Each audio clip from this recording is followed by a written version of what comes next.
In 689 BC, the Assyrian king Sennacherib razed Babylon, then ordered the Euphrates redirected so a river would scour the ruins clean. Babylon was already ancient when Assyria was new. Its walls had stood for over 1,000 years. Its temple to Marduk held the god's living statue, washed and dressed every morning by priests. Its great ziggurat, Etemenanki, rose 7 stories above the river plain. Pilgrims walked from every corner of Mesopotamia to climb its steps and chant the name of Marduk. Sennacherib of Assyria had taken Babylon in 703 BC and 3 years later installed his own son, Ashur-nadin-shumi, as Babylon's king. The Babylonians spent the next 9 years pretending to obey.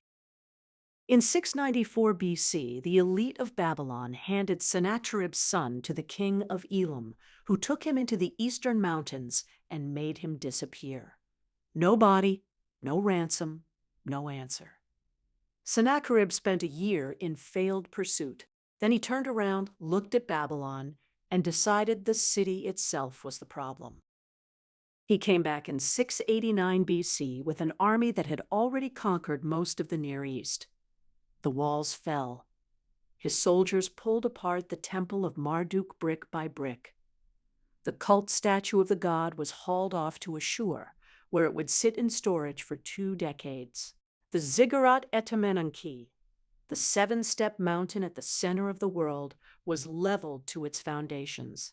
Every street, every courtyard, every shrine, torn open, set on fire, broken apart.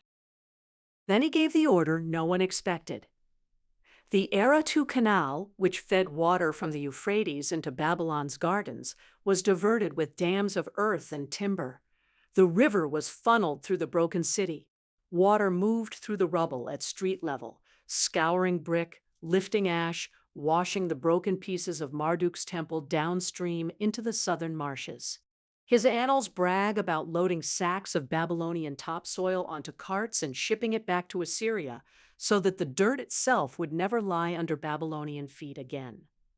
The site of the world's holiest city became a slick of mud, then a marsh, then nothing on any map. The destruction was so complete that some Assyrian scribes refused to copy the king's account. It read as sacrilege even to them. To wreck Babylon was to wreck the order of heaven. 8 years later, in the cold month of Tebet, in 681 BC, Sennacherib was kneeling at prayer inside a temple in Nineveh. His own sons walked in and crushed him to death between them, by one tradition with a winged bull statue from the gateway. The 2 princes fled to the mountains. A younger brother, Esarhaddon, took the throne, hunted them down, and made his first project the rebuilding of Babylon.